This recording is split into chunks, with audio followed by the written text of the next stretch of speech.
again today in what would be a better race than his all-weather runs have come in.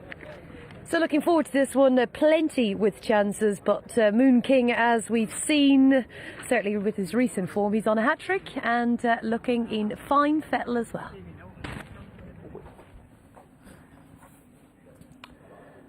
So everyone's making their way down, and Moon King is 6-4 then, search for the next win. 11-8 now, 6-4, 7-2 from 4-1. Palladium, anyone can have it all, 9-2 from 5-1, in half a point. Out half a point, 11-2, 6-1, Mr. Chiang.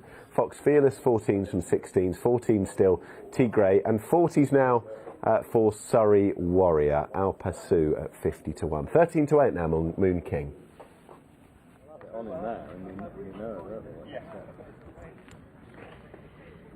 Moon King 13-8, the favourite then. Thank you, Nick. Palladium 7-2, and anyone can have it all at 9-2. This is a very, very tight betting mark. We're just having a look at them in the paddock. I will say that after we left you there, Mr. Chiang, he looked like a real handful.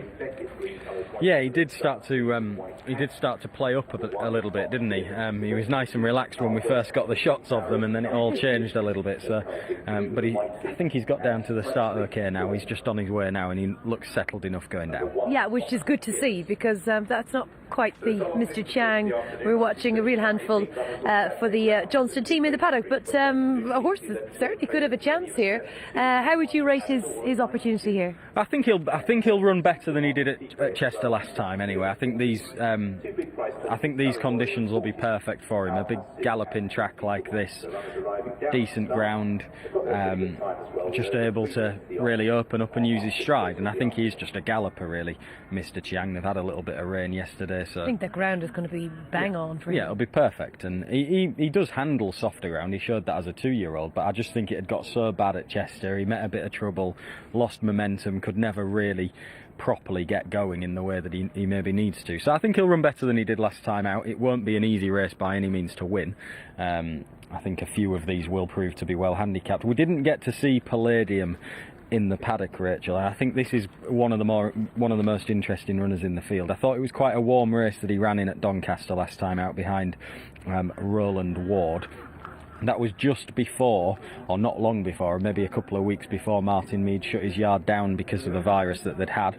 We've already seen King Adamar come out today and run extremely well in defeat. He's a Champs-Élysées call out of a Galileo mare, all stamina really. I think this test will be spot on for him, and I'm expecting, given the way King Adamar ran in the first, I'm expecting we could see improvement from him today. Well, as you say, it's all about the stamina with him, isn't it? And there he is in shot then, a flashy enough looking chestnut, and son of Champs-Élysées, and it'd be nice to see Martin Mead get back to winning ways as well. It's never easy, whether it's a precautionary thing or whatever it might be, but once you halt, it's always tough to get rolling. Yeah, no, I think it was after Advertise had run in the Guineas, and they just sort of shut up shop for a couple of weeks and got things back on track. But obviously that's the case, and he'd run really well actually at Wolverhampton on his previous start when he missed the break, got into a bad position, but he was still only beaten by Emirates Empire, Michael Bellhorse, who has gone on to better things subsequently. So I think that was a good effort.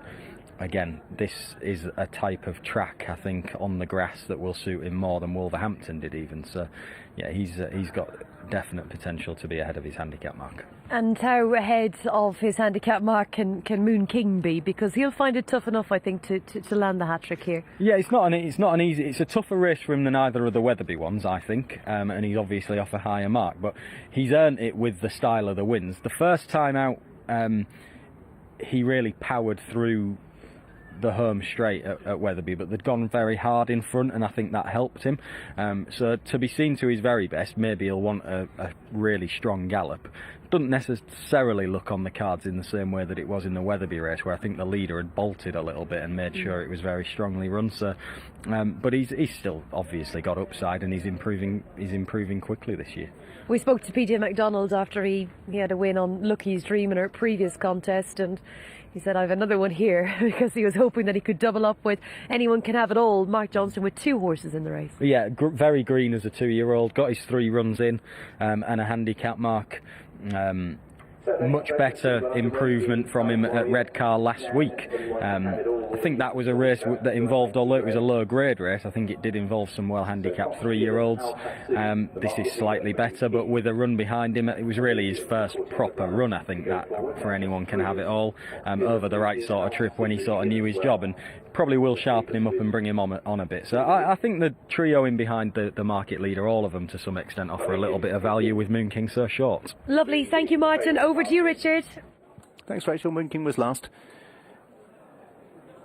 Join Racing TV now, handicap over a mile, and 6 Fox Fearless was very awkward leaving the stalls, and Al Pasu also was slow into stride. Pumped along on the inside, Anyone Can Have It All in the red colours, seems intent on at least trying to go forward, in company with Mr. Chang in the yellow colours, and these two cut out the early running as they make their way up past us.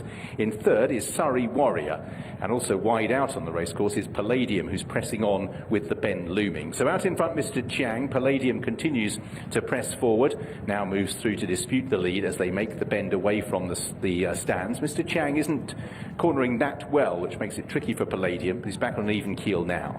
So out in front, Mr. Chang in the yellow colours, Palladium in the purple and white. They are about a length and a half ahead of Anyone Can Have It All, who shows in third place, with Tigray racing in fourth. That's the grey horse in the blue and green. At this stage, Moon King is settled in fifth. Surrey Warriors drifting back through the field and is having to be pumped along as well, so it doesn't look as if it's by design. Back into sixth place, and the slow starting pair, Fox Fearless and Al Pasu, remain the back markers. Entering at the final 9 furlongs, Mr. Chiang now finding a rhythm with Palladium passive outside 3/4 of a length away. Third place for Anyone Can Have It All in the red colours. Tigray is in fourth and Moon King in fifth. Still Surrey Warrior just being pushed along intermittently with Fox Fearless and Al Pasu the back markers. So racing on towards the halfway stage in this Join Racing TV Now handicap. Mr. Chiang half a length clear from Palladium. The pace continues to be okay. Racing in third is Anyone Can Have It All on the inside of Tigray. Moon King still ridden quietly by Harry Bentley on the rails. The white cap 3 back on the fence. Racing on the inside of Surrey Warrior. Fox Fearless tracks the market leader, and Al Pasu is still at the back. So 2 waves of 4 here making their way down towards the exit from the back straight. Mr. Chiang under Franny Norton leading Palladium for Rob Hornby in second place. Anyone Can Have It All. Tigray just bumped along.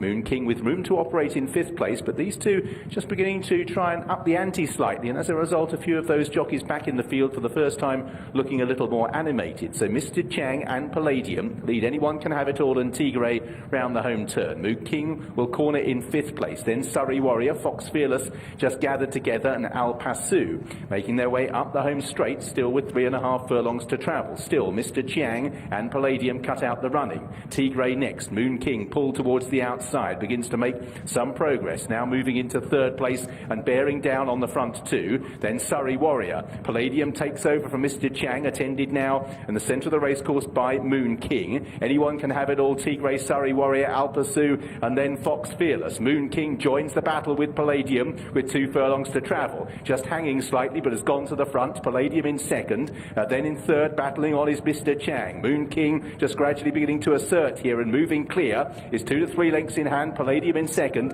Anyone Can Have It All is back in third place, but the hat-trick on the cards here for Moon King, coming to his own since stepped up to this trip and beats Palladium, Anyone Can Have It All and Tigray in comfortable fashion.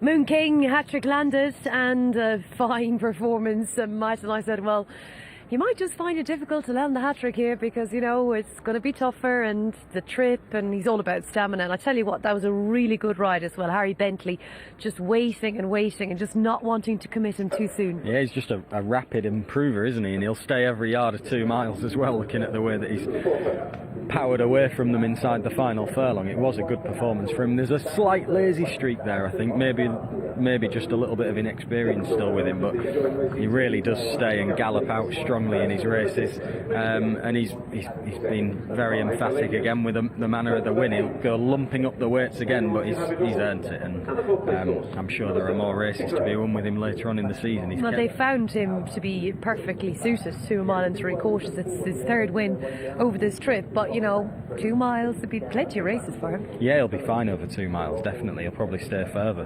than that even. All he does seem to do is stay, really. He just keeps on galloping through. And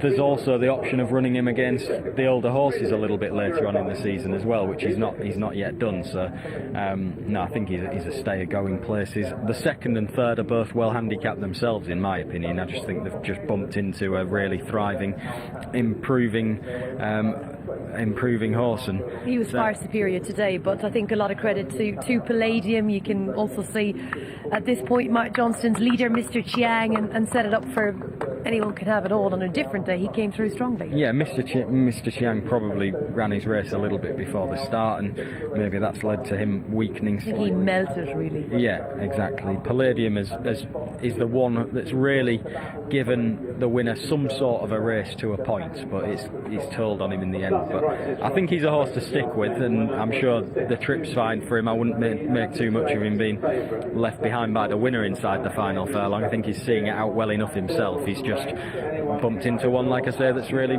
progressive. And the third as well. Anyway.